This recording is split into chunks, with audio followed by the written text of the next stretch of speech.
ਸਤਿ ਸ਼੍ਰੀ ਅਕਾਲ ਜੀ। ਤੁਸੀਂ ਦੇਖ ਰਹੇ ਹੋ ਜੀ ਭਾਨਰਾ ਡੇਅਰੀ ਫਾਰਮ। ਅੱਜ ਆਪਾਂ ਡਾਕਟਰ ਜੀਵਨ ਗੁਪਤਾ ਜੀ ਉਹਨਾਂ ਦੇ ਕੋਲ ਆਏ ਹਾਂ ਤੇ ਇੰਟਰਵਿਊ ਆਪਾਂ ਡਾਕਟਰ ਸਾਹਿਬ ਦੀ ਸ਼ੁਰੂ ਕਰਦੇ ਹਾਂ। ਤੇ ਸਾਡੇ ਨਾਲ ਬਾਈ ਜਗਜੀਤ ਨੇ ਸਿਦਕ ਡੇਅਰੀ ਫਾਰਮ ਤੋਂ, ਤੇ ਇੰਟਰਵਿਊ ਬਾਈ ਜਗਜੀਤ ਕਰੇਗਾ। ਸੋ ਤੁਹਾਡਾ ਸਵਾਗਤ ਕਰਦਾ ਸਿਦਕ ਡੇਅਰੀ ਫਾਰਮ ਦੇ ਵਿੱਚ। ਸਾਰਿਆਂ ਨੂੰ ਪਤਾ ਹੈ ਇੱਕ ਭਿਆਨਕ ਬਿਮਾਰੀ ਪਸ਼ੂ ਪਾਲਣ ਦੇ ਵਿੱਚ ਜੇ ਗੱਲ ਕਰੀਏ, ਹਾਲਾਂਕਿ ਪੂਰੀ ਮਨੁੱਖਤਾ ਵਾਸਤੇ ਹੀ ਇਦਾਂ ਦਾ ਦੌਰ ਚੱਲ ਰਿਹਾ ਵੀ ਕਿਤੇ ਕੋਈ ਬਿਮਾਰੀ ਆ ਗਈ, ਕਿਤੇ ਕੋਈ ਬਿਮਾਰੀ ਆ ਗਈ। ਪਰ ਪਿਛਲੇ ਕੁਝ ਟਾਈਮ ਤੋਂ ਆਪਾਂ ਦੇਖਿਆ ਵੀ ਜਿਹੜੀਆਂ ਖਾਸ ਕਰਕੇ ਗਾਵਾਂ ਦੇ ਵਿੱਚ ਲੰਪੀ ਸਕਿਨ ਬਿਮਾਰੀ ਫੈਲੀ। ਬਿਮਾਰੀ ਵੀ ਫੈਲੀ ਪਰ ਸਹੀ ਗਾਈਡਲਾਈਨ ਨਾ ਮਿਲਣ ਕਰਕੇ ਸਾਡੇ ਫਾਰਮਰ ਵੀਰ ਪਰੇਸ਼ਾਨ ਹੋਏ। ਕਿਤੇ ਇੱਧਰ ਭੱਜਦੇ ਆ, ਕਿਤੇ ਉੱਧਰ ਭੱਜਦੇ ਆ, ਜਿਹਦੇ ਨਾਲ ਸਾਡੇ ਪਸ਼ੂ ਪਾਲਣ ਦਾ ਲਾਸ ਤੇ ਨਾਲ ਸਾਡਾ ਇਕਨੋਮਿਕ ਪੱਖ ਤੋਂ ਬਹੁਤ ਵੱਡਾ ਲਾਸ ਹੋ ਰਿਹਾ। ਅੱਜ ਦੋਸਤੋ ਸੁਬਾਹ ਦੀ ਗੱਲ ਹੈ ਵੀ ਮੇਰੇ ਪਿੰਡ ਤੋਂ ਮੈਨੂੰ ਕਾਲ ਆਈ, ਵੀਰ ਕੋਲ 5 ਗਾਵਾਂ ਸੀ, 3 ਦੀ ਡੈਥ ਹੋ ਗਈ, 2 ਬਿਮਾਰ ਪੜ ਗਏ। ਤਾਂ ਰੋ ਰਿਹਾ ਸੀ ਵੀਰ, ਕਹਿੰਦਾ ਸੀ ਵੀ ਇਲਾਜ ਕਰਾਉਣ ਲਈ ਵੀ ਹੁਣ ਤਾਂ ਪੈਸੇ ਨਹੀਂ ਬਚੇ। ਸੋ ਜਦੋਂ ਇਦਾਂ ਦਾ ਦੌਰ ਚੱਲਦਾ ਹੈ ਤਾਂ ਉਦੋਂ ਕਈ ਕੁਝ ਸਾਨੂੰ ਦੇਖਣ ਨੂੰ ਸਾਹਮਣੇ ਆਉਂਦਾ। ਪਰ ਕੋਸ਼ਿਸ਼ ਆਪ ਦੇ ਵੱਲੋਂ ਇੱਕ ਕੋਸ਼ਿਸ਼ ਹੈ ਵੀ ਜਿੰਨਾ ਕੁ ਮੇਰੇ ਵੱਸ ਹੈ ਮੈਂ ਕਰ ਸਕਦਾ ਹੋਵਾਂ ਤਾਂ ਉਹ ਜਾਣਕਾਰੀ ਤੁਹਾਡੇ ਤੱਕ ਪਹੁੰਚਾਵਾਂ ਤੇ ਉਹਦਾ ਮਾਧਿਅਮ ਕੁਝ ਵੀ ਬਣੇ। ਅੱਜ ਪਹੁੰਚੇ ਸੀ ਦੋਸਤੋ ਪਟਿਆਲਾ ਸ਼ਹਿਰ ਦੇ ਵਿੱਚ। ਡਾਕਟਰ ਸਾਹਿਬ ਡਾਕਟਰ ਜੀਵਨ ਗੁਪਤਾ ਜੀ ਸਾਡੇ ਨਾਲ ਹੈ ਤੇ ਇਹਨਾਂ ਦਾ ਸਭ ਤੋਂ ਪਹਿਲਾਂ ਤਾਂ ਇਸ ਪੱਖ ਤੋਂ ਧੰਨਵਾਦ ਕਰਨਾ ਬਣਦਾ ਵੀ ਅੱਜ ਐਤਵਾਰ ਆ, ਸੰਡੇ ਹੈ, ਤੇ ਆਮ ਤੌਰ ਤੇ ਹਰੇਕ ਮੁਲਾਜ਼ਮ ਲਈ ਇਹ ਛੁੱਟੀ ਦਾ ਦਿਨ ਹੁੰਦਾ। ਪਰ ਇਹ ਇੰਨੀ ਕਿ ਇਹਨਾਂ ਦੀ ਸੇਵਾ ਭਾਵਨਾ ਹੈ ਜਾਂ ਇੱਦਾਂ ਦਾ ਇਹਨਾਂ ਦਾ ਨੇਚਰ ਹੈ ਵੀ ਪਸ਼ੂ ਪਾਲਣ ਨੂੰ ਪਿਆਰ ਕਰਦੇ ਆ। ਐਤਵਾਰ ਨੂੰ ਵੀ ਸਾਨੂੰ ਇਹਨਾਂ ਨੇ ਕਿਹਾ ਵੀ ਤੁਸੀਂ ਜਦੋਂ ਮਰਜ਼ੀ ਪਹੁੰਚੋ। ਸੋ ਧੰਨਵਾਦ ਡਾਕਟਰ ਸਾਹਿਬ, ਤੁਸੀਂ ਟਾਈਮ ਕੱਢਿਆ। ਡਾਕਟਰ ਸਾਹਿਬ ਆਪਾਂ ਤੁਹਾਡੀ ਵੀ ਫੀਲਡ ਇਹੀ ਹੈ ਤੇ ਆਪਾਂ ਦੇਖ ਰਹੇ ਹਾਂ ਵੀ ਇੱਕ ਬਿਮਾਰੀ ਜਿਹੜੀ ਆ ਸਭ ਤੋਂ ਜ਼ਿਆਦਾ ਲਾਸ ਕਰ ਰਹੀ ਹੈ ਪਸ਼ੂ ਪਾਲਣ ਦੇ ਵਿੱਚ, ਲੰਪੀ ਸਕਿਨ। ਇਹ ਜਗਜੀਤ ਜੀ ਦੇਖੋ, ਜਿਹੜਾ ਨਾ ਸਾਨੂੰ ਕੱਲੀ ਲੰਪੀ ਸਕਿਨ ਦੀ ਗੱਲ ਨਹੀਂ ਹੈਗੀ। ਜਿੰਨੀਆਂ ਵੀ ਪਸ਼ੂ ਪਾਲਣ ਦੇ ਵਿੱਚ ਜਾਂ ਮਨੁੱਖਾਂ 'ਚ ਨਵੀਆਂ ਬਿਮਾਰੀਆਂ ਆ ਰਹੀਆਂ, ਉਹਨਾਂ ਦਾ ਸਾਰਿਆਂ ਦਾ ਜਿਹੜਾ ਓਰੀਜਨ ਹੈ ਉਹ ਵਾਇਰਲ ਹੈ ਜੀ। ਇਸ ਵੇਲੇ ਜਿਹੜੀ WHO ਵਿਸ਼ਵ ਸਿਹਤ ਸੰਗਠਨ ਹੈ ਜਿਹੜਾ, ਉਹ ਇਹ ਕਹਿੰਦਾ ਵੀ ਜਿੰਨੀਆਂ ਕੁੱਲ ਬਿਮਾਰੀਆਂ ਨੇ ਆਪਣੇ ਦੁਨੀਆ ਦੇ ਵਿੱਚ, ਉਹਦਾ 2/3 ਵਾਇਰਲ ਨੇ। ਔਰ ਜਿੰਨੀਆਂ ਵੀ ਨਵੀਆਂ ਬਿਮਾਰੀਆਂ ਆ ਰਹੀਆਂ ਉਹਦੇ ਵਿੱਚੋਂ 80% ਬਿਮਾਰੀਆਂ ਨੇ ਜਿਹੜੀਆਂ ਉਹ ਵਾਇਰਲ ਨੇ ਜੀ। ਹੁਣ ਤੁਸੀਂ ਦੇਖੋ ਪਿੱਛੇ ਜਿੰਨੀਆਂ ਬਿਮਾਰੀਆਂ ਦੀ ਆਊਟਬ੍ਰੇਕ ਹੋਈ, ਤੁਸੀਂ ਦੇਖੋ ਕਰੋਨਾ ਹੋ ਗਈ, ਆਪਣੀ ਉਦੋਂ ਪਹਿਲਾਂ ਦੇਖੋ ਸਵਾਈਨ ਪੌਕਸ ਹੋਈ, ਸਵਾਈਨ ਫੀਵਰ ਹੋਈ, ਉਦੋਂ ਇਲਾਵਾ ਤੁਸੀਂ ਦੇਖੋ ਜਿਹੜੀ ਆਪਣੀ ਸਵਾਈਨ ਫਲੂ ਹੋ ਗਈ, ਬਰਡ ਫਲੂ ਹੋ ਗਈ, ਹੁਣ ਇਹ ਲੰਪੀ ਸਕਿਨ ਡਿਜ਼ੀਜ਼ ਹੈ, ਮੌਂਕੀ ਪੌਕਸ ਦਾ ਵੀ ਖਤਰਾ ਮੰਡਰਾ ਰਿਹਾ ਹੈ। ਨਾਲ ਜਿਹੜੀ ਬੰਦਿਆਂ ਦੇ ਵਿੱਚ ਕੁਝ ਫੁੱਟ ਐਂਡ ਮਾਊਥ, ਜਿਹੜੀ ਹੈਂਡਸ, ਹੱਥਾਂ 'ਤੇ ਜਿਹੜੇ ਉਹ ਦਾਣੇ ਹੋ ਰਹੇ ਹਨ, ਇਹ ਸਾਨੂੰ ਨੇ ਤਾਂ ਵੱਡਾ ਪਹਿਲੂ ਸਮਝਣਾ ਪੈਣਾ। ਜਿੰਨੀ ਦੇਰ ਤੱਕ ਅਸੀਂ ਵੱਡਾ ਪਹਿਲੂ ਨਹੀਂ ਸਮਝਦੇ, ਮੰਨ ਲਓ ਜੇ ਇੱਕ ਬਿਮਾਰੀ ਤੋਂ ਬਾਅਦ ਦੂਜੀ ਬਿਮਾਰੀ ਆਈ ਜਾਊਗੀ, ਨਾ ਤਾਂ ਅਸੀਂ ਸਾਰਿਆਂ ਦਾ ਇਲਾਜ ਕਰ ਸਕਦੇ ਹਾਂ, ਨਾ ਹੀ ਸਾਰਿਆਂ ਦੀ ਵੈਕਸੀਨ ਲਵਾ ਸਕਦੇ ਹਾਂ। ਦੇਖੋ ਅਸੀਂ ਕੋਵਿਡ ਦੀ ਵੈਕਸੀਨ ਲਗਵਾਈ, ਸਾਰਿਆਂ ਨੇ, ਹੁਣ ਲੰਪੀ ਮੌਂਕੀ ਪੌਕਸ ਆ ਗਈ, ਹੁਣ ਅਸੀਂ ਮੌਂਕੀ ਪੌਕਸ ਦੀ ਵੈਕਸੀਨ ਲਵਾਵਾਂਗੇ। ਸਾਨੂੰ ਇਹਦਾ ਵੱਡਾ ਪਹਿਲੂ ਦੇਖਣਾ ਪਏਗਾ, ਉਹਦੇ ਬਾਰੇ ਅੱਜ ਆਪਾਂ ਗੱਲ ਕਰਨ ਦੀ ਕੋਸ਼ਿਸ਼ ਕਰਾਂਗੇ, ਕਿਉਂਕਿ ਬਿਮਾਰੀਆਂ ਆਉਣ ਹੀ ਨਾ। ਜਿਵੇਂ ਇਸ ਵਾਰ ਜਿੰਨਾ ਪਸ਼ੂ ਦੀ ਬਿਮਾਰੀਆਂ ਨਾਲ ਲੜਨ ਦੀ ਸ਼ਕਤੀ ਘਟਦੀ ਜਾ ਰਹੀ ਹੈ ਦਿਨੋਂ ਦਿਨ, ਬੰਦਿਆਂ ਦੀ ਵੀ ਤੇ ਪਸ਼ੂਆਂ ਦੀ, ਇਹ ਵਾਇਰਲ ਬਿਮਾਰੀਆਂ ਨੇ ਅਟੈਕ ਕਰਨਾ ਹੀ ਹੈ। ਔਰ ਦੂਜੀ ਗੱਲ ਇਹ ਹੈ ਵੀ ਜੇ ਅਸੀਂ ਕੁਝ ਮੁੱਢਲੀਆਂ ਚੀਜ਼ਾਂ ਸਮਝ ਲਈਏ ਤਾਂ ਅਸੀਂ ਬੜੇ ਆਰਾਮ ਨਾਲ ਇਹ ਚੀਜ਼ਾਂ ਨੂੰ ਕੰਟਰੋਲ ਕਰ ਸਕਦੇ ਹਾਂ। ਇਹ ਸੰਭਵ ਹੈ, 100% ਸੰਭਵ ਹੈ ਜੀ। ਤੇ ਜਿਹੜੀ ਲੰਪੀ ਸਕਿਨ ਬਾਰੇ ਆਪਾਂ ਗੱਲ ਕਰਦੇ ਹਾਂ ਡਾਕਟਰ ਸਾਹਿਬ, ਇਹਦਾ ਜਿਹੜਾ ਬਾਹਰੀ ਤੌਰ ਤੇ ਜਦੋਂ ਲੱਛਣ ਸਮਝ 'ਚ ਆਉਂਦੇ ਆ ਵੀ ਧੱਫੜ ਹੋਣੇ ਸ਼ੁਰੂ ਹੋ ਜਾਂਦੇ, ਹਾਂਜੀ ਹਾਂਜੀ, ਇਹਦੀ ਜੇ ਆਪਾਂ ਫੈਲਣ ਦੀ ਗੱਲ ਕਰੀਏ, ਕਿੱਥੋਂ ਸ਼ੁਰੂਆਤ ਹੁੰਦੀ ਹੈ, ਕਿਵੇਂ ਫੈਲਦੀ ਹੈ? ਦੇਖੋ ਇਹ ਵਾਇਰਸ ਹੈ ਜੀ ਮੇਨ ਨਾ। ਇਹਦੇ ਵਿੱਚ 2 ਤਰ੍ਹਾਂ ਦੇ ਵਾਇਰਸ ਇਨਵੋਲਵ ਨੇ। ਇੱਕ ਜਿਹੜਾ ਹੈਗਾ ਪੌਕਸ ਵਾਇਰਸ ਹੈ ਮੇਨ ਜਿਹੜਾ। ਦੂਜਾ ਇਹ 'ਚ ਇੱਕ ਹਰਪੀਜ਼ ਵਾਇਰਸ ਵੀ ਹੈ ਜੀ। ਹਰਪੀਜ਼ ਵਾਇਰਸ ਉਹ ਵਾਇਰਸ ਹੈ ਜਿਹੜਾ ਬੰਦਿਆਂ 'ਚ ਜਨੇਊ ਕਰਦਾ। ਦੇਖੋ 2 ਤਰ੍ਹਾਂ ਦੇ ਕੇਸ ਆ ਰਹੇ ਆ। ਇੱਕ ਤਾਂ ਕੇਸ ਆ ਰਹੇ ਆ ਜਿੱਥੇ ਪੂਰੇ ਸਰੀਰ ਤੇ ਧੱਫੜੀ ਹੋ ਰਹੀ ਹੈ, ਦੂਜੇ ਕੇਸ ਉਹ ਆ ਰਹੇ ਆ ਜਿੱਥੇ ਸਿਰਫ ਥਣਾ ਤੇ ਪ੍ਰੋਬਲਮ ਆ ਰਹੀ ਹੈ ਜੀ। ਮੈਂ ਬਹੁਤ ਕੇਸ ਦੇਖੇ ਇੱਦਾਂ ਦੇ। ਉਹ ਮੈਮਿਲਾਈਟਸ ਹੈ, ਉਹ ਸੂਡੋਲੰਪੀ ਵੀ ਕਹਿੰਦੇ ਆ ਉਹਨੂੰ। ਫੈਲਣ ਦੇ ਮੇਨ 3 ਜ਼ਰੀਏ, ਦੇਖੋ ਮੱਖੀ, ਮੱਛਰ ਤੇ ਚਿੱਚੜ ਜੀ।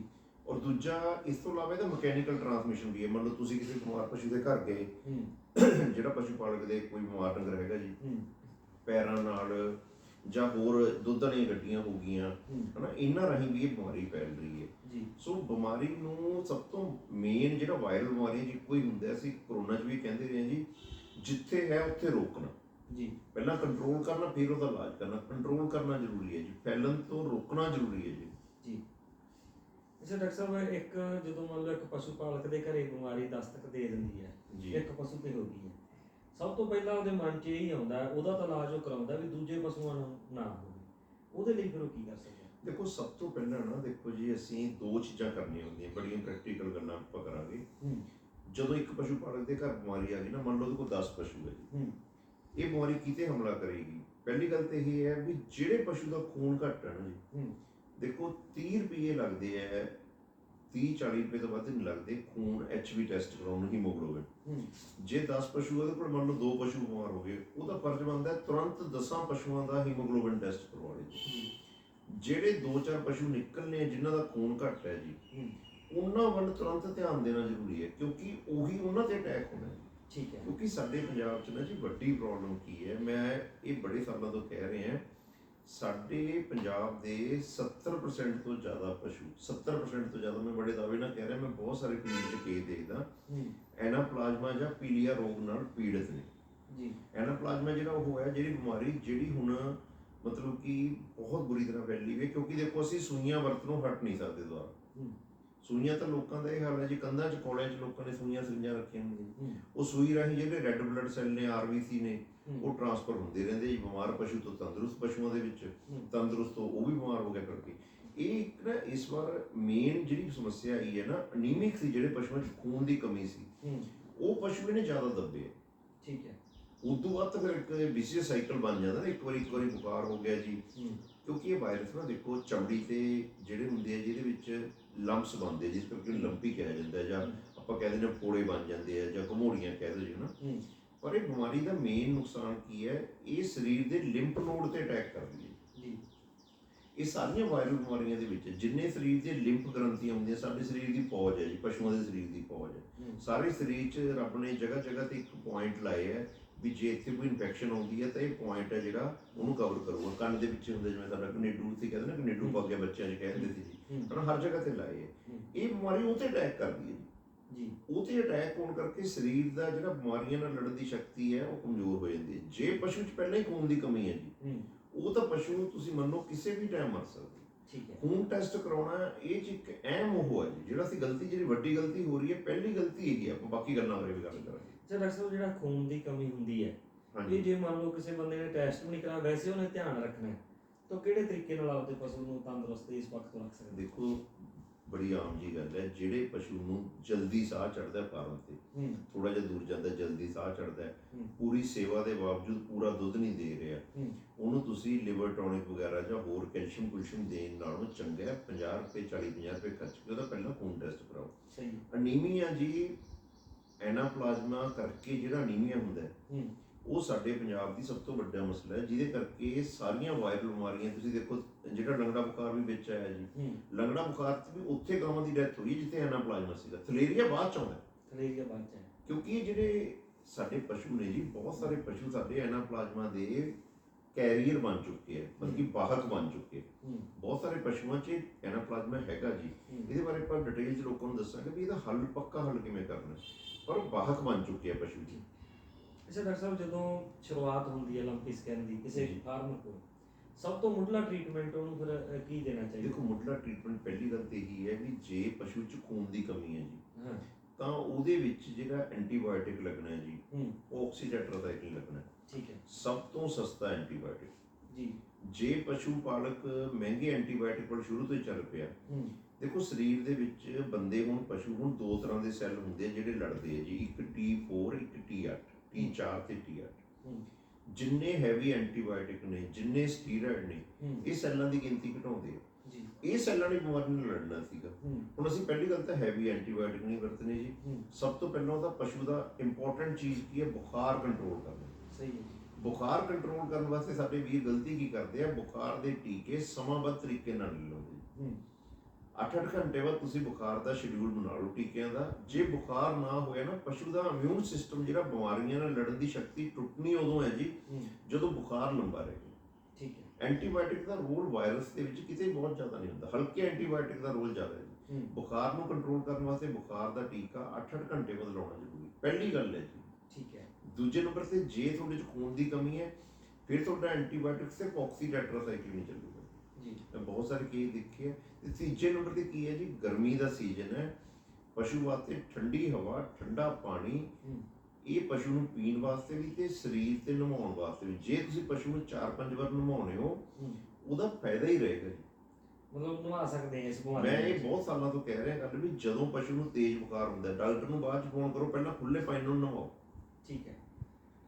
ਇਹ ਸਭ ਤੋਂ ਵੱਡੀ ਪ੍ਰੋਬਲਮ ਹੈ, ਕਿਉਂਕਿ ਸਾਡੇ ਜਿਹੜਾ ਬੁਖਾਰ ਹੋ ਰਿਹਾ ਨਾ ਜੀ, ਇੱਕ ਬਹੁਤ ਵੱਡਾ ਕਾਰਨ ਕੀ ਹੈ, ਸਾਡੇ ਪਸ਼ੂਆਂ 'ਚ ਵੀ ਤੇ ਬੰਦਿਆਂ 'ਚ ਵੀ ਆਇਓਡੀਨ ਦੀ ਬਹੁਤ ਘਾਟ ਹੋ ਗਈ। ਆਇਓਡੀਨ ਇੱਕ ਇਹੀ ਜਿਹੀ ਚੀਜ਼ ਸੀ ਜੀ ਜਿਹੜੀ ਸਾਡੇ ਪਸ਼ੂਆਂ ਦੇ ਵਿੱਚ ਵੀ ਤੇ ਬੰਦਿਆਂ 'ਚ ਵੀ ਬੁਖਾਰ ਦੇ ਸੈਂਟਰ ਨੂੰ ਕੰਟਰੋਲ ਕਰਦੀ ਸੀ। ਠੀਕ ਹੈ। ਬੁਖਾਰ ਬਲਕਿ ਇੱਕ ਲਿਮਿਟ ਤੋਂ ਨਾ ਵਧੇ, ਉਹ ਆਇਓਡੀਨ ਕੰਟਰੋਲ ਕਰਦੀ ਸੀ। ਹੁਣ ਜਿਹੜਾ ਆਇਓਡਾਈਜ਼ਡ ਨਮਕ ਆ ਗਿਆ ਜੀ, ਆਇਓਡਾਈਜ਼ਡ ਨਮਕ ਜਦੋਂ ਅਸੀਂ ਫੀਡ ਫੈਕਟਰੀਆਂ ਦੇ ਵਿੱਚ ਵੀ ਮਿਕਸ ਕਰਾਉਣੇ ਆ, ਮਿਕਸਰ ਦਾ ਟੈਂਪਰੇਚਰ ਬਹੁਤ ਜ਼ਿਆਦਾ ਹੋ ਜਾਂਦਾ, ਜਿਵੇਂ ਸਾਡੀ ਰਸੋਈ ਦੇ ਵਿੱਚ ਗੈਸ ਦਾ ਟੈਂਪਰੇਚਰ ਹੁੰਦਾ 65 ਡਿਗਰੀ ਤੇ ਆਇਓਡੀਨ ਜਿਹੜੀ ਹੈਗੀ ਨਮਕ ਦੇ ਵਿੱਚੋਂ ਖਤਮ ਹੋ ਜਾਂਦੀ ਹੈ। ਅੱਛਾ। ਅਸੀਂ ਕਹਿਣ ਨੂੰ ਤਾਂ ਆਇਓਡਾਈਜ਼ਡ ਨਮਕ ਵਰਤ ਰਹੇ ਹਾਂ ਜੀ, ਪਰ ਕੀ ਆਇਓਡੀਨ ਮਿਲ ਰਹੀ ਹੈ ਉਹ 'ਚ? ਬਿਲਕੁਲ ਨਹੀਂ। ਉਹਦੇ ਵਾਸਤੇ ਕੀ ਹੈ ਜੀ, ਕਾਲਾ ਨਮਕ। ਠੀਕ ਹੈ। ਤੁਸੀਂ ਉਹ ਵਰਤੋ ਜਾਂ ਫਿਰ ਆਇਓਡੀਨ ਦੇ ਟੀਕੇ ਲਓ ਜਾਂ ਆਇਓਡੀਨ ਦੇ ਸਪਲੀਮੈਂਟ ਵਰਤੋ। ਜੇ ਅਸੀਂ ਇਕੱਲੇ ਨਮਕ ਦੇ ਨਿਰਭਰ, ਤੁਸੀਂ ਦੇਖੋ ਨਾ ਜਦੋਂ ਦੀ ਆਇਓਡਾਈਜ਼ ਸਾਲਟ ਹੈ, ਪ੍ਰੋਬਲਮ ਵਧੀਆ ਘਟ ਗਿਆ ਥੋੜੀ। ਸਹੀ। ਥਾਇਰਾਇਡ ਦੇ ਕਲੀਨਿਕ ਵਧੇ, ਪਸ਼ੂਆਂ 'ਚ ਵੀ ਥਾਇਰਾਇਡ ਕਾਮਨ ਹੋ ਗਿਆ ਜੀ। ਸਹੀ।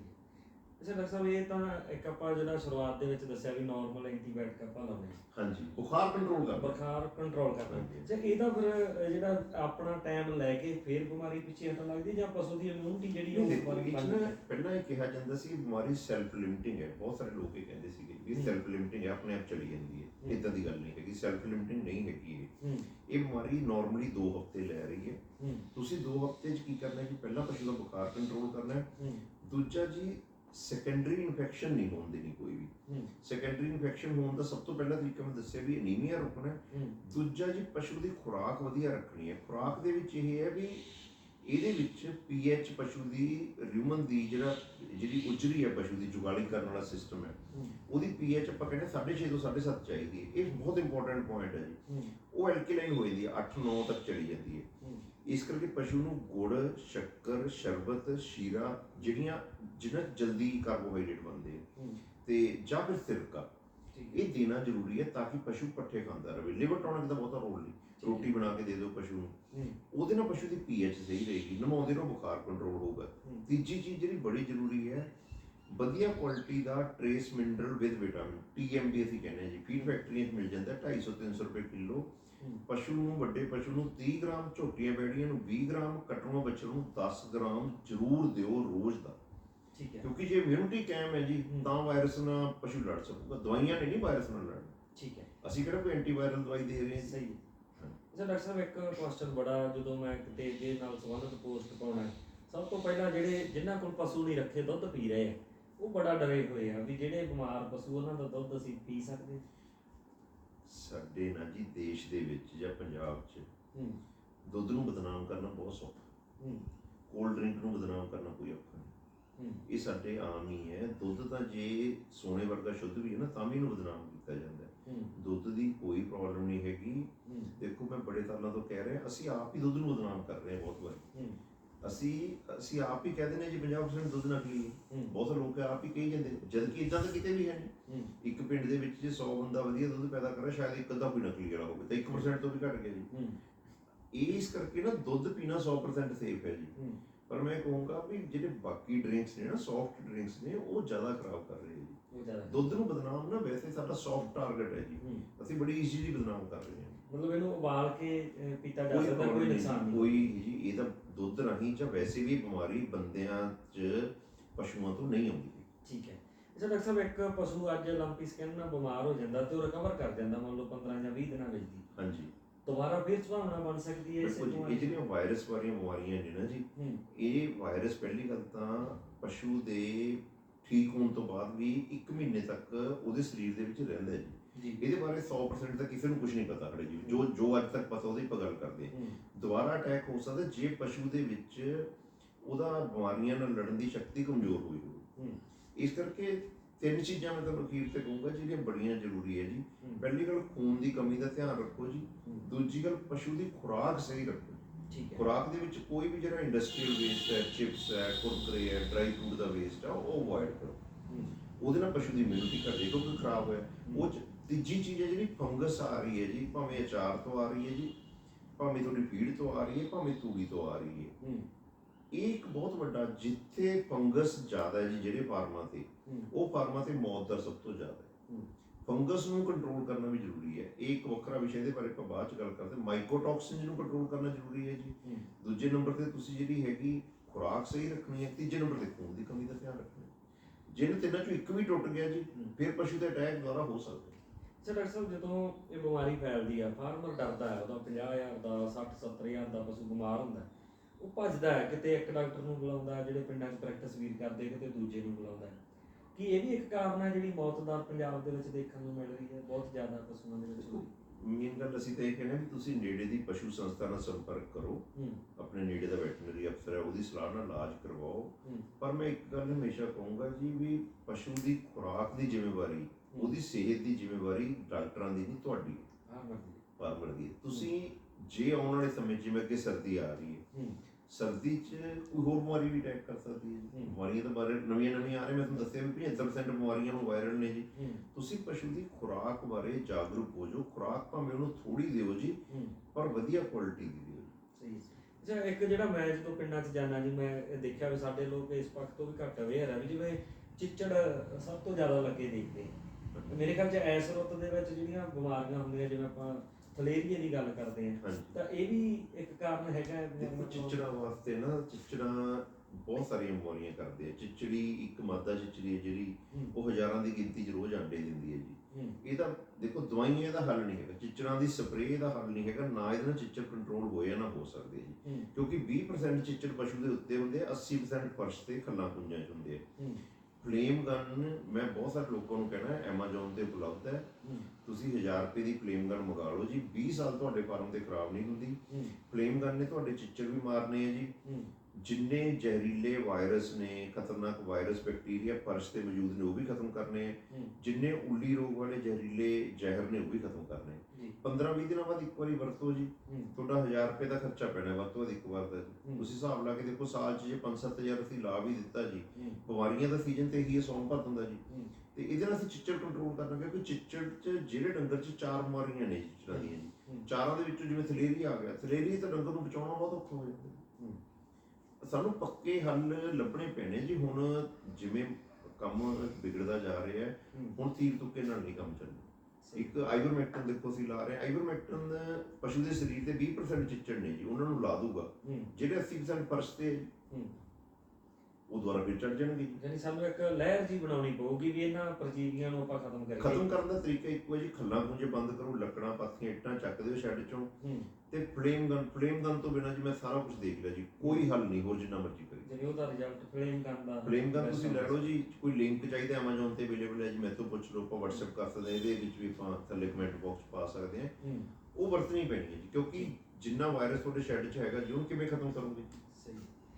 ਇਸ ਡਾਕਟਰ ਸਾਹਿਬ, ਲੰਪੀ ਸਕਿਨ ਦੇ ਨਾਲ ਜੇ ਆਪਾਂ ਗੱਲ ਕਰਦੇ ਹਾਂ, ਇੱਕ TDS ਲੰਗੜਾ ਬੁਖਾਰ ਜਿਹਨੂੰ ਕਹਿੰਦੇ, ਇੱਕ ਕੁਝ ਬੰਦਿਆਂ ਦੇ ਪਸ਼ੂ ਜਿਹੜਾ ਪਤਾ ਲੱਗਦਾ ਵੀ ਸਾਹ ਖਿੱਚ ਕੇ ਲੈਂਦੇ ਆ, ਮੂੰਹ ਤੋਂ ਝੱਗ ਜੀ ਸਿੱਟਦੇ ਆ, ਉਹ ਕਿਹੜੀਆਂ ਬਿਮਾਰੀਆਂ ਜਿਹੜੀਆਂ ਜਾਂ ਨੁਕਸਾਨ ਕਰ ਰਹੀਆਂ? ਦੇਖੋ ਦੋ ਬਿਮਾਰੀਆਂ 'ਚ ਆ ਰਹੀਆਂ ਜੀ ਮੇਨ।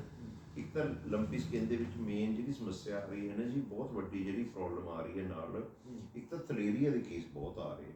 ਉਹ ਖੂਨ ਦੀ ਕਮੀ, ਜੇ ਅਸੀਂ ਪਹਿਲੇ ਦਿਨ ਟੈਸਟ ਕਰਾਂਗੇ ਤੁਹਾਨੂੰ ਪਤਾ ਲੱਗ ਜਾਣਾ ਜੀ। ਥਲੇਰੀਆ ਦੇ ਵਿੱਚ ਨਾ ਟਰਮੀਨਲ ਨਮੋਨੀਆ ਹੁੰਦਾ ਜੀ, ਨਮੋਨੀਆ ਬਹੁਤ ਜ਼ਬਰਦਸਤ ਹੁੰਦਾ। ਦੂਜੇ ਨੰਬਰ ਤੇ ਲੰਗੜਾ ਬੁਖਾਰ ਹੈ। ਲੰਗੜਾ ਬੁਖਾਰ ਵੀ, ਇਹ ਵੀ ਰੈਬਡੋ ਵਾਇਰਸ ਹੈ, ਬੜਾ ਖਤਰਨਾਕ ਹੈ। ਇਸ ਦੇਖੋ ਜਿਹੜਾ ਲੰਪੀ ਸਕਿਨ ਦਾ ਵਾਇਰਸ ਹੈ, ਉਹ ਟੈਂਡਨ ਤੇ ਅਟੈਕ ਕਰਦਾ। ਮੈਂ ਪਹਿਲਾਂ ਵੀ ਦੱਸਿਆ ਸੀ, ਟੈਂਡਨ ਜਿਹੜੇ ਧਾਗੇ ਹੁੰਦੇ ਆ, ਹੱਡੀਆਂ ਨੂੰ ਹੱਡੀਆਂ ਨਾਲ ਜੋੜਦੇ ਆ। ਜਦੋਂ ਸਰੀਰ ਦੇ ਵਿੱਚ ਪਸ਼ੂ ਜਕੜਿਆ ਗਿਆ, ਉੱਪਰੋਂ 3D ਸਿਕਨੈਸ ਆ ਗਈ, ਉਹ ਵੀ ਵਾਇਰਲ ਹੈ। ਦੋਨਾਂ ਨੇ ਇਮਿਊਨਿਟੀ ਘਟਾ ਦੇਣੀ ਹੈ, ਪਸ਼ੂ 'ਚ ਲੰਗੜਾਪਣ ਆ ਜਾਣਾ, ਔਰ ਪਸ਼ੂ ਨੇ ਬਹਿ ਜਾਣਾ ਜੀ। ਠੀਕ ਹੈ। ਤੇ ਇਹੀ ਜਿਹੇ ਕੇਸਾਂ 'ਚ ਮੈਂ ਇਹ ਕਹੂੰਗਾ, ਜਿੱਥੇ ਪਸ਼ੂ ਦੇ ਸਰੀਰ 'ਚ ਜਕੜਨ ਆ ਰਹੀ ਹੈ ਬਹੁਤ ਜ਼ਿਆਦਾ ਜੀ, ਭਾਵੇਂ ਲੰਗੜਾਪਣ ਆ ਰਿਹਾ, ਭਾਵੇਂ ਜਕੜਨ ਆ ਰਹੀ ਹੈ, ਇਹਦੇ ਵਿੱਚ ਕੈਲਸ਼ੀਅਮ ਤੇ ਮੈਗਨੀਸ਼ੀਅਮ ਦਾ ਪੱਧਰ ਖੂਨ 'ਚ ਬਹੁਤ ਜ਼ਿਆਦਾ ਘਟਦਾ ਜੀ। ਇਹ ਵੱਡੇ ਤੱਤ ਨੇ, ਪਰ ਇਹਨਾਂ ਦੀ ਘਾਟ ਬਹੁਤ ਹੋ ਰਹੀ ਹੈ। ਉੱਥੇ ਤੁਸੀਂ ਮਾਈਫੈਕਸ ਦੀ ਬੋਤਲ ਆਪਣੇ ਡਾਕਟਰ ਦੇ ਨਾਲ ਮਤਲਬ ਕਿ ਬੁਲਾ ਕੇ ਠੰਡੀ ਕਰਕੇ, ਬੁਖਾਰ ਦੇ ਵਿੱਚ ਵੀ ਤੁਸੀਂ DNA ਦੇ ਵਿੱਚ ਮਿਕਸ ਕਰਕੇ ਲਗਵਾਓ, ਇਹ ਜ਼ਰੂਰੀ ਹੈ। ਔਰ ਜਿਹੜਾ ਜਕੜਨ ਸਰੀਰ ਦੀ ਹੋ ਰਹੀ, ਉਹਦੇ ਵਾਸਤੇ ਜਿਹੜੇ ਜਕੜਨ ਵਾਸਤੇ ਸਪੈਸ਼ਲ ਜਿਹੜੇ ਦਵਾਈਆਂ ਦੇ ਫਲੂਨਿਕਸਨ ਮੈਗਲੂਮਾਈਨ ਹੈ, ਸੋਡੀਅਮ ਸੈਲੀਸਿਲੇਟ ਹੈ, ਫਿਨਾਈਲ ਬਿਊਟਾਜਨ, ਉਹ ਦਿਓ। ਮੈਲੋਕਸੀਕਮ, ਪੈਰਾਸੀਟਾਮੋਲ ਜਾਂ ਨੀਮੋਸਲਾਈਡ ਦੇ ਉੱਤੇ ਕੰਮ ਨਹੀਂ ਕਰਨਾ ਜੀ। ਦੂਜੀ ਗੱਲ, ਪਸ਼ੂ ਦੇ ਖੂਨ ਦਾ ਚੈੱਕ ਮੈਂ ਬਾਰ-ਬਾਰ ਤਾਂ ਕਹਿ ਰਿਹਾ ਜੀ, ਇਹ ਰੱਖਣਾ ਜ਼ਰੂਰੀ ਹੈ। ਜਦੋਂ ਪਸ਼ੂ ਦਾ ਖੂਨ ਘਟ ਗਿਆ, ਇੱਕ ਹਲਕੇ ਜਿਹੇ ਵਾਇਰਸ ਨੇ ਪਸ਼ੂ ਨੂੰ ਮਾਰ ਦੇਣਾ। ਜੇ ਖੂਨ ਉਹਦਾ 11-12 ਗ੍ਰਾਮ ਹੈਗਾ ਨਾ ਜੀ, ਕੁਛ ਨਹੀਂ ਹੁੰਦਾ। ਮਤਲਬ ਬਿਮਾਰੀਆਂ ਨਾਲ ਉਦੋਂ ਲੜ ਸਕਦਾ, ਬਿਮਾਰੀਆਂ ਨਾਲ ਲੜੂਗਾ ਜੀ। ਤੇ ਦੂਜਾ ਸੀ ਖੁਰਾਕ ਸਹੀ ਰੱਖਣੀ। ਅੱਛਾ, ਜਿਹੜਾ ਮਾਈਫੈਕਸ ਬਾਰੇ ਤੁਸੀਂ ਗੱਲ ਕੀਤੀ ਹੈ ਡਾਕਟਰ ਸਾਹਿਬ, ਜਿਹੜਾ ਪਿੰਡਾਂ ਦੇ ਵਿੱਚ ਪ੍ਰੈਕਟਿਸ ਕਰਨ ਵਾਲੇ ਬਹੁਤੇ ਵੀਰ ਆ, ਉਹ ਤਾਂ ਇਸ ਗੱਲ ਤੋਂ ਡਰਦੇ ਰਹਿੰਦੇ ਆ ਵੀ ਬੁਖਾਰ ਦੇ ਵਿੱਚ ਲਾਤੀ ਦਾ ਟੈਂਪਰੇਚਰ ਹੀ ਹਾਈ ਕਰਦੀ ਹੈ। ਨਹੀਂ, ਇਹ ਟੈਂਪਰੇਚਰ ਨਹੀਂ ਹਾਈ ਕਰਦੀ। ਮਾਈਫੈਕਸ ਬੇਸਿਕਲੀ 3 ਚੀਜ਼ਾਂ ਹੁੰਦੀਆਂ, ਗਲੂਕੋਜ਼, ਕੈਲਸ਼ੀਅਮ ਤੇ ਮੈਗਨੀਸ਼ੀਅਮ। ਅਸੀਂ ਇਹਨੂੰ ਤੇਜ਼ ਬੁਖਾਰ ਦੇ ਵਿੱਚ ਹੀ ਪਹਿਲਾਂ ਬੁਖਾਰ ਦਾ ਟੀਕਾ ਲਾ ਲਓ, ਪਸ਼ੂ ਤੇ ਪਾਣੀ ਮਾਰ ਦਿਓ, ਨਵਾ ਦਿਓ ਚੰਗੀ ਤਰ੍ਹਾਂ। ਲੋਕ ਨਵਾਉਂਦੇ ਨਹੀਂ ਜੀ ਬੁਖਾਰ, ਅਗਲਾ ਕਹਿੰਦਾ ਗਰਮ ਸਰਦ ਹੋ ਜਾਊਗਾ। ਨਵਾਉਣ ਤੋਂ ਬਿਨਾਂ ਬੁਖਾਰ ਨਹੀਂ ਟੁੱਟਦਾ ਜੀ। ਜਦੋਂ ਥੋੜਾ ਜਿਹਾ ਟੈਂਪਰੇਚਰ ਡਾਊਨ ਹੋ ਗਿਆ, ਡੀਐਨਐਸ ਦੇ ਵਿੱਚ ਮਾਈਫੈਕਸ ਨੂੰ ਮਿਕਸ ਕਰਕੇ ਜੀ, ਮਤਲਬ ਕਿ ਡੀਐਨਐਸ ਦੀ ਬੋਤਲ ਲਾਉਣੀ ਸ਼ੁਰੂ ਕਰ ਦਿਓ, ਉਹ 'ਚ 50-100 ml ਮਾਈਫੈਕਸ ਪਾਈ ਜਾਓ, ਉਹ ਲਾਈ ਚੱਲੋ। ਸਾਰੀਆਂ ਕਿਤਾਬਾਂ 'ਚ ਲਿਖਿਆ ਜਗਜੀਤ ਜੀ ਵੀ ਜਿਹੜੀਆਂ ਵਾਇਰਲ ਬਿਮਾਰੀਆਂ ਨੇ, ਖਾਸ ਕਰਕੇ ਲੰਗੜਾ ਬੁਖਾਰ ਆ ਜਿਹੜਾ, ਇਹ 'ਚ ਕੈਲਸ਼ੀਅਮ ਮੈਗਨੀਸ਼ੀਅਮ ਦਾ ਲੈਵਲ ਖੂਨ 'ਚ ਬਹੁਤ ਤੇਜ਼ੀ ਨਾਲ ਡ੍ਰੌਪ ਹੁੰਦਾ। ਜਿਹੜੀਆਂ ਸਾਡੀਆਂ ਐਚਐਫ ਗਾਵਾਂ ਨੇ, ਵਧੀਆ ਕੁਆਲਿਟੀ ਦੀਆਂ ਜਾਂ ਵਧੀਆ ਕੁਆਲਿਟੀ ਦੇ ਮੱਝਾਂ ਨੇ, ਇਹਨਾਂ ਤਾਂ ਇਹ ਤੱਤ ਵੈਸੇ ਦੋਨੇ ਬਹੁਤ ਘੱਟ ਹੁੰਦੇ। ਔਰ ਜੇ ਅਸੀਂ ਨਹੀਂ ਦੇਵਾਂਗੇ, ਨਹੀਂ ਠੀਕ ਹੋਣਾ ਜੀ ਪਸ਼ੂ। ਮੈਂ ਬਹੁਤ ਸਾਰੇ ਕੇਸਾਂ 'ਚ ਲਵਾ ਕੇ ਦੇਖਿਆ। ਪਰ ਇਹਨੂੰ ਧਿਆਨ ਇਹ ਰੱਖਣਾ ਵੀ ਤੁਸੀਂ ਥਲੇਰੀਆ ਦਾ ਡਾਇਗਨੋਜ਼ ਕਰਨਾ। ਥਲੇਰੀਆ ਵਾਸਤੇ ਪਹਿਲਾਂ ਖੂਨ ਦਾ ਟੈਸਟ ਹੈ, ਜੇ 5-6 ਗ੍ਰਾਮ ਖੂਨ ਆਊਗਾ ਜੀ। ਦੂਜੇ ਜਿਹੜਾ ਕਰੋਨਾ ਦਾ ਟੈਸਟ ਸੀਗਾ RT-PCR, ਰੀਅਲ ਟਾਈਮ PCR, ਉਹ ਵੀ ਤੁਸੀਂ ਤੁਰੰਤ ਕਰਵਾਓ, ਕਿਉਂਕਿ ਥਲੇਰੀਏ ਦਾ ਇਲਾਜ ਬਹੁਤ ਮਹਿੰਗਾ ਹੈ। ਪਹਿਲਾਂ ਪੱਕਾ ਕਰ ਲਓ। ਲਿੰਫ ਨੋਡ ਜਿਹੜੇ ਵਧੇ ਹੋਏ ਆ ਨਾ ਜੀ, ਉਹ ਸਿਰਫ ਥਲੇਰੀਆ ਦੀ ਨਿਸ਼ਾਨੀ ਨਹੀਂ ਹੈਗੀ। ਜਦੋਂ ਵਾਇਰਸ ਦੇ ਵਿੱਚ ਬੈਕਟੀਰੀਅਲ ਅਟੈਕ ਹੋ ਗਿਆ, ਨਾਲ ਲਿੰਫ ਨੋਡ ਵੱਧ ਜਾਣੇ ਆ, ਉਹ ਨਾਰਮਲ ਵੱਧ ਜਾਣੇ, ਸਾਰੇ ਸਰੀਰ ਦੇ ਵੱਧ ਜਾਣੇ। ਅਸੀਂ ਬਹੁਤ ਵਾਰ ਵੀਰ ਕਹਿੰਦੇ ਲਿੰਫ ਨੋਡ ਵੱਧ ਗਿਆ ਜੀ, ਥਲੇਰੀ ਦਾ ਇਲਾਜ ਕਰ ਲਓ। ਮੈਂ ਕਹਿੰਦਾ ਥਲੇਰੀ ਦਾ ਇਲਾਜ ਤੁਹਾਡਾ 5000 ਰੁਪਏ 'ਚ ਪੈਣਾ, ਤੁਸੀਂ 500 ਰੁਪਏ ਲਾ ਕੇ ਪਹਿਲਾਂ ਕਨਫਰਮ ਕਰੋ। ਸਹੀ। ਅਸੀਂ ਨਾ ਜੀ ਬਹੁਤ ਵਾਰੀ ਗਲਤੀ ਸਾਡੇ ਵੀਰ ਕੀ ਕਰ ਰਹੇ ਆ, ਮਤਲਬ ਕਿ ਸਾਡੇ ਪੰਜਾਬ 'ਚ ਅਸੀਂ ਟੈਸਟ ਨਹੀਂ ਕਰਵਾ ਰਹੇ, ਜਦ ਕਿ ਹਰ ਜ਼ਿਲ੍ਹੇ 'ਚ ਪੋਲੀ ਕਲੀਨਿਕ ਹੈ, ਗੁਰੂ ਅੰਗਦ ਦੇਵ ਯੂਨੀਵਰਸਿਟੀ ਹੈ, ਲੁਧਿਆਣੇ, ਰਾਮਪੁਰੇ ਸਾਡਾ ਵੈਟਰਨਰੀ ਕਾਲਜ ਹੈ। ਜੇ ਕੁਛ ਨਹੀਂ ਤੁਹਾਡੇ ਨੇੜੇ ਹੈਗਾ ਤਾਂ ਕੋਈ ਵੀ ਬੰਦਿਆਂ ਵਾਲੀ ਲੈਬ 'ਚ ਚਲੇ ਜਾਓ ਜੀ। ਉਹਨੂੰ ਕਹੋ 200 ਰੁਪਏ ਦਾ ਟੈਸਟ ਹੈ ਜੀ, CBC ਕੰਪਲੀਟ ਬਲੱਡ ਕਾਊਂਟ, ਤੁਸੀਂ ਉਹ ਕਰਵਾ ਲਓ 200 ਰੁਪਏ ਦੇ ਵਿੱਚ ਜੀ। ਤੁਹਾਨੂੰ 200 ਰੁਪਏ 'ਚ ਤੁਹਾਡੇ ਪਸ਼ੂ ਦੀ ਸਹੀ ਤਸਵੀਰ ਤਾਂ ਸਾਹਮਣੇ ਆ ਗਈ ਨਾ। ਉਹ ਰਿਪੋਰਟ ਤੁਸੀਂ ਆਪਣੇ ਮਾਹਰ ਨਾਲ ਡਿਸਕਸ ਕਰ ਲਓ ਵੀ ਜੇ ਆਹ ਰਿਪੋਰਟ ਆਈ ਹੈ, ਜੇ ਖੂਨ 6-7 ਗ੍ਰਾਮ ਹੈ ਜਾਂ 8 ਗ੍ਰਾਮ ਹੈ, ਫਿਰ ਤੁਹਾਡੀ ਖਤਰੇ ਦੀ ਘੰਟੀ ਵੱਜ ਗਈ। ਠੀਕ ਹੈ, ਫਿਰ ਤੁਹਾਨੂੰ ਧਿਆਨ ਦੇਣਾ ਪੈਣਾ ਜੀ, ਕਿਉਂਕਿ ਇਹੀ ਪ੍ਰੋਬਲਮ ਹੈ ਸਭ ਤੋਂ ਵੱਡੀ। ਡਾਕਟਰ ਸਾਹਿਬ, ਇਹ ਹੁਣ ਤੱਕ ਜਿਹੜਾ ਸੁਣਨ 'ਚ ਆਇਆ ਬਿਮਾਰੀ ਜਿਹੜੀ ਆ ਉਹ ਗਾਵਾਂ 'ਚ ਹੀ ਸੁਣੀ ਹੈ, ਗੋਕੇ ਦੇ ਵਿੱਚ ਹੀ ਹੈ। ਕੀ ਇਹ ਮੱਝਾਂ ਵਾਲੇ ਪਾਸੇ ਵੀ ਆ ਸਕਦੀ ਹੈ, ਜਾਂ ਤੁਸੀਂ ਸੁਣਿਆ ਹੋਵੇ ਕੋਈ ਕੇਸ? ਮੱਝਾਂ 'ਚ ਹਾਲੇ ਤੱਕ ਤਾਂ ਨਾ ਜੀ ਕੋਈ ਇਦਾਂ ਨਹੀਂ ਸੁਣਿਆ ਵੀ ਆਪਾਂ ਕੇਸ ਆ ਰਹੇ, ਪਰ ਜਿਹੜੇ ਵਾਇਰਸ ਨੇ ਨਾ ਜੀ, ਇਹਨਾਂ ਦਾ ਕੋਈ ਤੁਸੀਂ ਭਰੋਸਾ ਨਹੀਂ ਕਰ ਸਕਦੇ। ਇਹ ਅਨਪ੍ਰੈਡਿਕਟੇਬਲ ਨੇ, ਇਹਨਾਂ ਦਾ ਕੁਝ ਨਹੀਂ ਕਹਿ ਸਕਦੇ ਜੀ। ਇਹ ਬਿਮਾਰੀ 3 ਸਾਲ ਹੋ ਗਏ ਜੀ ਤਕਰੀਬਨ ਸਾਡੇ ਦੇਸ਼ 'ਚ ਆਈ ਨੂੰ, ਬਹੁਤ ਸਾਰੀ ਸਟੇਟਾਂ 'ਚ ਆ ਗਈ ਹੈ। ਇਹਦੇ ਰੂਪ ਵੀ ਬਦਲ ਰਹੇ ਹੈ, ਤੇ ਇਹ ਬਿਮਾਰੀ ਦਾ ਜਿਹੜਾ ਅਟੈਕ ਹੈ ਦਿਨੋਂ ਦਿਨ ਘਾਤਕ ਹੁੰਦਾ ਜਾਂਦਾ ਹੈ ਜੀ। ਮਤਲਬ ਕਿ ਸਾਨੂੰ ਵਾਕਈ ਸੁਚੇਤ ਹੋਣ ਦੀ ਲੋੜ ਹੈ। ਔਰ ਇੱਕ ਹੋਰ ਖਾਸ ਗੱਲ ਹੈ ਜਿਹੜੀ, ਉਹ ਇਹ ਹੈ ਵੀ ਇਸ ਵੇਲੇ ਸਾਨੂੰ ਨਾ ਬਾਹਰੋਂ ਜਿਹੜੇ ਵਾਰਾ ਪਸ਼ੂ ਘੁੰਮ ਰਹੇ ਆ ਜੀ, ਉਹਨਾਂ ਤੋਂ ਆਪਣੇ ਪਸ਼ੂਆਂ ਨੂੰ ਕਿਉਂਕਿ ਅਸੀਂ ਕਈ ਵਾਰੀ ਪਸ਼ੂ ਘਰ ਦੇ ਬਾਹਰ ਬੰਨੇ ਹੁੰਦੇ ਆ ਜੀ, ਅਸੀਂ ਬਾਹਰ ਹੀ ਪੱਠੇ ਪਾ ਦਿੰਦੇ ਕਈ ਵਾਰੀ, ਹੈ ਨਾ, ਜਾਂ ਪੱਠੇ ਪਾ ਕੇ ਬਾਹਰ ਬੰਨਦੇ ਨੇ। 2-4 ਵਾਰਾ ਗਾਵਾਂ ਹੁੰਦੀਆਂ ਜੀ, ਨਾਲ ਪਸ਼ੂ ਦੇ ਘਿਸਰ ਕੇ ਲੰਘ ਜਾਂਦੀ ਜਾਂ ਨਾਲ ਉੱਥੇ ਉਹ ਆ ਜਾਂਦੀਆਂ। ਪਸ਼ੂ ਘਰੋਂ ਬਾਹਰ ਕੱਢਣਾ ਇਸ ਵੇਲੇ ਬਹੁਤ ਖਤਰਨਾਕ ਹੈ, ਕਿਉਂਕਿ ਪਸ਼ੂ ਦਾ ਜਿਹੜਾ ਇਹਦਾ ਬਿਮਾਰੀ ਦਾ ਤੇਜ਼ੀ ਨਾਲ ਫੈਲਾਅ ਜਿਹੜਾ ਹੋਇਆ ਨਾ ਜੀ, ਉਹ ਵਾਰਾ ਪਸ਼ੂਆਂ ਰਾਹੀਂ ਹੋਇਆ। ਯਾਨੀ ਉਹ ਵੀ ਇਹਨੂੰ ਸਾਧਨ ਬਣ ਗਏ। ਤੁਸੀਂ ਦੇਖ ਲਓ ਜਿੰਨੀਆਂ ਗਾਵਾਂ ਬਾਹਰ ਵਾਰਾ ਘੁੰਮ ਰਹੀਆਂ ਜੀ, ਤੁਹਾਨੂੰ ਬਹੁਤੀਆਂ ਗਾਵਾਂ 'ਚ ਬਿਮਾਰੀ ਨਜ਼ਰ ਆਊਗੀ ਜੀ। ਉਹ ਆਪ ਉਹਨਾਂ ਨੂੰ ਬਹੁਤ ਘੱਟ ਬਿਮਾਰੀ ਆਉਂਦੀ, ਕਿਉਂਕਿ ਉਹਨਾਂ ਦਾ ਫਿਰ ਵੀ ਸਰੀਰ ਦਾ ਜਿਹੜਾ ਸ਼ਕਤੀ ਹੁੰਦੀ ਹੈ ਫਿਰ ਵੀ ਕੁਝ ਠੀਕ ਹੁੰਦੀ ਹੈ ਜੀ। ਉਹ ਬਿਮਾਰੀ ਦੇ ਕੈਰੀਅਰ ਨੇ, ਫੈਲਾ ਰਹੀਆਂ ਬਿਮਾਰੀ ਤੇਜ਼ੀ ਨਾਲ ਜੀ। ਅੱਛਾ ਡਾਕਟਰ ਸਾਹਿਬ, ਲਾਸਟ ਉੱਤੇ ਕੁਐਸਚਨ ਜਿਹੜਾ ਆਪਾਂ ਗਾਵਾਂ ਨਾਲ ਸੰਬੰਧਿਤ ਹੀ ਕਰਨਾ ਹੈ ਕਿ ਬਿਮਾਰ ਗਾਂ ਹੈ ਤੇ ਉਹਦੇ ਬੱਚੇ ਨੂੰ ਆਪਾਂ ਸਿੱਧਾ ਥਣਾ ਦੇ ਉੱਤੋਂ ਦੁੱਧ ਪੈ ਸਕਦੇ ਹਾਂ, ਜੋ ਉਹਦੇ ਥਣਾ ਦੇ ਉੱਤੇ ਵੀ ਜ਼ਖਮ ਉਦਾਂ ਦੇ ਹੈ, ਜਾਂ ਉਹਨੂੰ ਆਪਾਂ ਕਿਸੇ ਬੱਠਲ 'ਚ ਪਿਆ ਸਕਦੇ ਹਾਂ, ਜਾਂ ਨਹੀਂ ਪਿਆਉਣਾ ਚਾਹੀਦਾ? ਨਹੀਂ, ਦੁੱਧ ਹੁਣ ਥਣਾ ਰਾਹੀਂ ਤਾਂ ਬਹੁਤ ਘੱਟ ਲੋਕ ਪਿਆਉਂਦੇ ਆ, ਵੈਸੇ ਪਿਆਉਣ ਦਾ ਕੋਈ ਨੁਕਸਾਨ ਨਹੀਂ ਹੈਗਾ, ਪਰ ਇਹ ਹੁੰਦਾ ਵੀ ਚਲੋ ਉਹਦੀ ਮਾਤਰਾ ਸਹੀ ਨਹੀਂ ਪਤਾ ਲੱਗਦੀ, ਤੇ ਭਾਂਡੇ 'ਚ ਕਰਕੇ ਪਿਆ ਸਕਦੇ ਹੋ। ਹਾਲੇ ਤੱਕ ਇਹ ਬਿਮਾਰੀ ਇੱਦਾਂ ਨਹੀਂ ਪ੍ਰੋਬਲਮ ਆਉਂਦੀ ਹੈਗੀ। ਪਰ ਜਿਹੜੇ ਬੱਚੇ ਨੇ ਜੀ, ਜਿਹੜੇ ਬੱਚਿਆਂ ਦੇ ਵਿੱਚ ਮੈਂ ਸਾਰਿਆਂ ਨੂੰ ਇਹ ਕਹਿਣਾ ਵੀ ਬੱਚਿਆਂ ਦੇ ਵਿੱਚ ਇਮਿਊਨਿਟੀ ਦਾ ਧਿਆਨ ਰੱਖਣਾ ਸ਼ੁਰੂ ਤੋਂ ਹੀ ਜ਼ਰੂਰੀ ਹੈ। ਦੇਖੋ, ਪਹਿਲੇ 1000 ਦਿਨ ਨੇ ਜਿਹੜੇ ਜੀ 3 ਸਾਲ ਨੇ ਪਸ਼ੂ ਦੇ, ਉਹ ਬੜੇ ਜ਼ਰੂਰੀ ਹੁੰਦੇ ਉਮਰ ਦੇ ਹਿਸਾਬ ਨਾਲ ਜੀ। ਔਰ 1000 ਦਿਨਾਂ ਵਿੱਚੋਂ ਵੀ ਪਹਿਲੇ 100 ਦਿਨ ਉਦੋਂ ਵੀ ਜ਼ਿਆਦਾ ਜ਼ਰੂਰੀ ਹੁੰਦੇ ਆ ਜੀ। ਅਸੀਂ ਸ਼ੁਰੂ ਤੋਂ ਹੀ ਆਪਣੇ ਘਰਾਂ 'ਚ ਆਦਤ ਪਾਈਏ ਜੀ ਵੀ ਬੱਚਿਆਂ ਦੀ, ਖਾਸ ਕਰਕੇ ਬੱਚੀਆਂ ਦੀ, ਉਹਨਾਂ ਦੀ ਬਿਮਾਰੀਆਂ ਨਾਲ ਲੜਨ ਦੀ ਸ਼ਕਤੀ ਮਜ਼ਬੂਤ ਕਰੀਏ ਜੀ। ਉਹਦੇ ਵਾਸਤੇ ਮੈਂ ਤੁਹਾਨੂੰ ਪਹਿਲਾਂ ਵੀ ਦੱਸਿਆ ਵੀ ਖੂਨ ਦਾ ਧਿਆਨ ਰੱਖੀਏ ਜੀ, ਫੰਗਸ ਨਾ ਜਾਵੇ ਜੀ। ਫੰਗਸ ਜਿੱਥੇ ਜਾ ਰਹੀ ਹੈ ਨਾ ਜੀ, ਉੱਥੇ ਬਹੁਤ ਖਤਰਨਾਕ ਹੈ। ਸਾਡੇ ਵੀ ਮਨੁੱਖਾਂ ਦੇ ਵਿੱਚ ਜਿਹੜੇ ਜੰਕ ਫੂਡ ਜ਼ਿਆਦਾ ਖਾਂਦੇ ਆ ਜੀ, ਜਾਂ ਬਾਹਰਲਾ ਭੋਜਨ ਜ਼ਿਆਦਾ ਖਾਂਦੇ ਆ, ਜਾਂ ਕੋਲਡ ਡਰਿੰਕ ਜ਼ਿਆਦਾ ਪੀਂਦੇ ਆ, ਉਹਨਾਂ 'ਚ ਬਿਮਾਰੀਆਂ ਦਾ ਇਨਸੀਡੈਂਸ ਨੈਚੁਰਲੀ ਜ਼ਿਆਦਾ ਵੱਧ ਰਿਹਾ ਜੀ, ਕਿਉਂਕਿ ਬਿਮਾਰੀਆਂ ਨਾਲ ਲੜਨ ਦੀ ਸ਼ਕਤੀ ਘਟ ਰਹੀ ਹੈ। ਬੱਚੇ ਨੂੰ ਦੁੱਧ ਪਿਆਉਣ ਦੀ ਕੋਈ ਪ੍ਰੋਬਲਮ ਨਹੀਂ ਜੀ, ਪਰ ਅਸੀਂ ਇਹ ਧਿਆਨ ਰੱਖਣਾ ਵੀ ਉਹਦੀ ਖੁਰਾਕ ਸਹੀ ਰਹੇ। ਠੀਕ ਹੈ ਸਰ। ਡਾਕਟਰ ਸਾਹਿਬ, ਇੱਕ ਪਸ਼ੂ ਜਦੋਂ ਪੱਠੇ ਛੱਡ ਜਾਂਦਾ ਹੈ, ਹਾਂਜੀ, ਖਾਸ ਕਰਕੇ ਬਿਮਾਰੀ 'ਚ ਗਾਲੀ ਘੱਟ ਕਰਦਾ, ਜੁਗਾਲੀ ਘੱਟ ਕਰਦਾ, ਉਹਨੂੰ ਲੀਵਰ ਟੌਨਿਕ ਜਿਵੇਂ ਤੁਸੀਂ ਦੱਸਿਆ ਵੀ ਇਹ ਜੇ ਆਪਾਂ ਨੈਚੁਰਲੀ ਤਿਆਰ ਕਰ ਲਈਏ, ਜਿਵੇਂ ਆਪਾਂ ਗੁੜ ਘੋਲ ਕੇ ਇੱਦਾਂ ਦੇ ਆਪਾਂ ਦੇਈਏ, ਤੇ ਜਿਹੜਾ ਈਸਟ ਵਗੈਰਾ ਉਹ ਫਿਰ ਆਪਾਂ ਕਿਹੜੇ ਤਰੀਕੇ ਨਾਲ ਪੂਰਾ ਕਰ ਸਕਦੇ? ਦੇਖੋ ਮੇਨ ਹੈ ਜੀ, ਦੇਖੋ ਤੁਸੀਂ ਨਾ ਇੱਕ ਗੱਲ ਦਾ ਧਿਆਨ ਰੱਖਣਾ, ਜਿੰਨੇ ਵਿਟਾਮਿਨ ਮਿਨਰਲਸ ਨੇ ਜਾਂ ਈਸਟ ਹੈ ਜੀ, ਜਦੋਂ ਹੁਣ ਬਿਮਾਰੀ ਦਾ ਟਾਈਮ ਹੈ ਜੀ, ਇਹ ਮਤਲਬ ਕਿ ਤੁਸੀਂ ਕੋਸ਼ਿਸ਼ ਕਰੋ ਸਿੱਧੇ ਪਸ਼ੂ ਨੂੰ ਖੁਰਲੀ 'ਚ ਪਾਓ ਜੀ। ਈਸਟ ਤੁਸੀਂ 10 ਗ੍ਰਾਮ ਦੇ ਸਕਦੇ ਹੋ ਰੋਜ਼ ਦਾ ਜੀ, ਜਾਂ ਫਿਰ ਤੁਸੀਂ ਸਿੰਪਲ ਦਹੀਂ ਦੇ ਵਿੱਚ ਹੀ 2 ਕਿਲੋ ਦਹੀਂ ਜਮਾ ਲਓ ਜੀ, ਉਹ 'ਚ ਪਾਈਆ ਸ਼ੱਕਰ ਪਾ ਦਿਓ, ਉਹਨੂੰ 5-7 ਘੰਟੇ ਪਰਮਾਨੈਂਟ ਹੋਣ ਤੋਂ ਬਾਹਰ ਪਿਆ ਰਹਿਣ ਦਿਓ ਜੀ, ਤੇ ਸ਼ਾਮ ਨੂੰ ਉਹਨੂੰ ਚੱਕ ਕੇ 2 ਕਿਲੋ ਦਹੀਂ ਨੂੰ ਖੁਰਲੀ 'ਚ ਖਿਲਾ ਦਿਓ। ਉਹ ਸਭ ਤੋਂ ਵਧੀਆ ਈਸਟ ਹੈ ਜੀ। ਜੁਗਾਲੀ ਕਰਨ ਵਾਲੇ ਪਸ਼ੂਆਂ 'ਚ ਪੀਐਚ ਦੀ ਪ੍ਰੋਬਲਮ ਹੈ ਜੀ ਮੇਨ, 6.5 ਤੋਂ 7.5 ਅਸੀਂ ਪੀਐਚ ਰੱਖਣੀ ਹੈ ਹਰ ਹਾਲਤ 'ਚ। ਲਿਵਰ ਟੌਨਿਕਾਂ ਨੇ ਕੋਈ ਕੰਮ ਨਹੀਂ ਕਰਨਾ ਜੇ ਪੀਐਚ ਸਹੀ ਨਹੀਂ ਹੈ ਜੀ। ਪੀਐਚ ਸਹੀ ਕਰਨ ਵਾਸਤੇ ਸਾਨੂੰ ਨਾਰਮਲੀ ਪੀਐਚ ਇਹਨਾਂ ਮੌਸਮ ਦੇ ਵਿੱਚ ਐਲਕੇਲਾਈਨ ਹੁੰਦੀ ਹੈ, ਵੱਧ ਜਾਂਦੀ ਹੈ ਪੀਐਚ। ਅਸੀਂ ਸਿਰਕਾ ਦੇ ਸਕਦੇ ਹਾਂ, ਗੁੜ ਘੋਲ ਕੇ ਦੇ ਸਕਦੇ ਹਾਂ, ਸ਼ੱਕਰ ਦੇ ਸਕਦੇ ਹਾਂ, ਚੀਨੀ ਦੇ ਸਕਦੇ ਹਾਂ, ਸ਼ਰਬਤ ਦੇ ਸਕਦੇ ਹਾਂ। ਲਿਵਰ ਟੌਨਿਕਾਂ ਤੇ ਬਹੁਤ ਵਾਰੀ ਮੈਂ ਦੇਖਿਆ ਜੀ, ਲਿਵਰ ਟੌਨਿਕ ਤੇ ਵਿਟਾਮਿਨ ਐਚ, ਇਹ ਸਾਡੇ ਪੰਜਾਬ 'ਚ ਪਸ਼ੂ ਪਾਲਕਾਂ ਦੀ ਲੁੱਟ ਦਾ ਇੱਕ ਬਹੁਤ ਵੱਡਾ ਸਾਧਨ ਹੈ। ਡਾਕਟਰ ਸਾਹਿਬ, ਇੱਕ ਲਾਸਟ ਤੇ ਕੁਐਸਚਨ ਹੈ, ਜਦੋਂ ਇਹ ਵਾਇਰਸ ਆਉਂਦੇ ਆ ਤੇ ਉਹ ਪਸ਼ੂਆਂ ਨੂੰ ਪ੍ਰਭਾਵਿਤ ਕਰਦੇ ਆ, ਇੱਕ ਵਾਇਰਸ ਸਾਡੇ ਜਿਹੜੇ ਹਿਊਮਨ ਦੇ ਤੌਰ ਤੇ ਪੈਦਾ ਹੋ ਜਾਂਦੇ ਉਦੋਂ, ਜਿਹੜੇ ਦਵਾਈਆਂ ਵੇਚਦੇ ਆ ਜਾਂ ਕੁਝ ਵੀ ਆ, ਅਲੱਗ ਅਲੱਗ ਹੈ, ਬਹੁਤ ਚੰਗੇ ਵੀ ਹੈ, ਪਰ ਇਦਾਂ ਦੇ ਵੀ ਉਦੋਂ ਵਾਇਰਸ ਪੈਦਾ ਹੋ ਜਾਂਦੇ ਮਨੁੱਖੀ ਤੌਰ ਤੇ, ਜਿਹੜੇ ਆਪਦੀਆਂ ਸੀਸੀਆਂ ਦੇ ਉੱਤੇ ਲੰਪੀ ਸਕਿਨ ਨਾਲ ਸੰਬੰਧਿਤ ਪਸ਼ੂ ਦੀ ਫੋਟੋ ਲਾਉਂਦੇ ਆ, ਫਿਰ ਫਾਰਮਰ ਕੋਲ ਜਾਂਦੇ ਆ, ਉਹਨੂੰ ਕਹਿੰਦੇ ਆ ਪਾ ਲਾ, ਇਹਦੇ ਨਾਲ ਪਸ਼ੂ ਸਹੀ ਹੋ ਜੂ।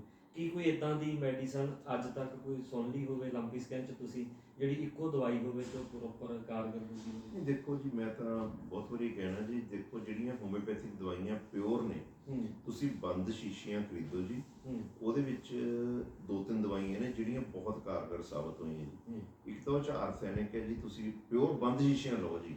ਜਿਹੜੀਆਂ ਬਾਜ਼ਾਰ 'ਚ ਕਿੱਟਾਂ ਵਿਕ ਰਹੀਆਂ ਨੇ ਜੀ, ਕੋਈ ਪਤਾ ਨਹੀਂ ਉਹ 'ਚ ਕੀ ਪਾਇਆ ਕੀ ਨਹੀਂ ਪਾਇਆ।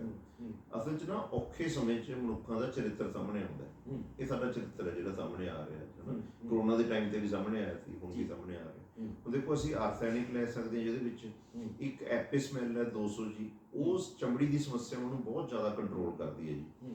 3 ਦਵਾਈਆਂ ਮੈਂ ਦੱਸੂਗਾ ਜੀ ਮੇਨ 'ਚ, ਆਰਸੈਨਿਕ 200, ਐਪੀਸਮੈਲ 200। ਆਰਸੈਨਿਕ ਚਮੜੀ ਦੀ ਸਮੱਸਿਆ ਵਾਸਤੇ ਹੈ ਜੀ, ਐਪੀਸਮੈਲ ਐਂਟੀ ਅਲਰਜਿਕ ਹੈ, ਨੈਚੁਰਲ ਐਂਟੀ ਅਲਰਜਿਕ ਹੈ ਜੀ, ਤੇ ਨਾਲ ਜਿਹੜੀ ਹੈਗੀ ਹੈਪਰਸਲਫਰ 200, ਉਹ ਜਿਹੜੀ ਨਡਿਊਲ 'ਚ ਪਸ ਨਹੀਂ ਪੈਣ ਦਿੰਦੀ, ਉਹ ਜ਼ਰੂਰੀ ਹੈ। ਪਰ ਸਭ ਤੋਂ ਵਧੀਆ ਮੈਂ ਜੋ ਦੇਖ ਰਿਹਾ ਨਾ ਜੀ, ਸਭ ਤੋਂ ਵਧੀਆ ਜੇ ਅਸੀਂ ਦੇਖਿਆ, ਇੱਕ ਤਾਂ ਗਲੋ ਤੁਸੀਂ ਵਾਲ ਕੇ ਪਸ਼ੂਆਂ ਨੂੰ ਜ਼ਰੂਰ ਦਿਓ ਜੀ, ਉਹਦੇ ਨਾਲ ਬੁਖਾਰ ਬੜਾ ਕੰਟਰੋਲ ਹੁੰਦਾ ਹੈ। ਹਲਦੀ, ਆਮਲਾ ਜੀ ਤੇ ਕਾਲੀ ਮਿਰਚ, ਇਹਨਾਂ ਨੂੰ ਕੁੱਟ ਕੇ ਪੀਸ ਕੇ 10-10 20 ਗ੍ਰਾਮ ਦਿਓ, ਇਹਦੇ ਨਾਲ ਬਹੁਤ ਵਧੀਆ ਐਂਟੀਸੈਪਟਿਕ ਨੇ ਜੀ। ਇੱਕ ਬਹੁਤ ਵਧੀਆ ਮੈਨੂੰ ਲੋਕਾਂ ਨੇ ਦੱਸਿਆ ਜੀ, ਇਹ ਜਿਹੜੀ ਮਲੱਠੀ ਹੁੰਦੀ ਹੈ ਜੀ, ਕਹਿੰਦੇ ਜਿੱਥੇ ਸਾਹ ਦੀ ਪ੍ਰੋਬਲਮ ਆਈ ਹੈ ਨਾ, ਵੀ ਬਹੁਤ ਜ਼ਿਆਦਾ ਪਸ਼ੂਆਂ ਨੂੰ ਸਾਹ ਦੀ ਪ੍ਰੋਬਲਮ ਆਈ ਸੀ, ਮਲੱਠੀ ਕੁੱਟ ਕੇ ਦਿੱਤੀ ਤੇ ਉਹਦਾ ਬੜਾ ਫਾਇਦਾ ਹੋਇਆ। ਮਲੱਠੀ ਉਬਾਲ ਕੇ ਉਹਦਾ ਪਾਣੀ ਪਿਆ ਜੀ। ਇਹ ਚੀਜ਼ਾਂ ਅਸੀਂ ਛੱਡਤੀਆਂ ਜੀ। ਸਹੀ, ਸਾਨੂੰ ਦਵਾਈਆਂ ਤੇ ਜ਼ਿਆਦਾ ਭਰੋਸਾ ਹੈ, ਚੀਜ਼ਾਂ ਤੇ ਘੱਟ ਭਰੋਸਾ। ਅਸੀਂ ਤਾਂ ਜਦੋਂ ਪੜ੍ਹਦੇ ਸੀ 20 ਸਾਲ ਪਹਿਲਾਂ ਜੀ, ਚੀਜ਼ਾਂ ਤੇ ਜ਼ਿਆਦਾ ਭਰੋਸਾ ਸੀ, ਦਵਾਈਆਂ ਤੇ ਘੱਟ ਭਰੋਸਾ ਸੀ। ਸਹੀ, ਤੇ ਮੈਂ ਉਹ ਦੁਬਾਰਾ ਉਧਰ ਮੁੜਨਾ ਪੈਣਾ ਜੀ। ਬਹੁਤ ਧੰਨਵਾਦ ਡਾਕਟਰ ਸਾਹਿਬ, ਤੁਸੀਂ ਟਾਈਮ ਕੱਢਿਆ। ਧੰਨਵਾਦ ਦੋਸਤੋ, ਵੀਡੀਓ ਨੂੰ ਦੇਖਣ ਵਾਸਤੇ ਸ਼ੇਅਰ ਜ਼ਰੂਰ ਕਰਦੇ ਹੋ।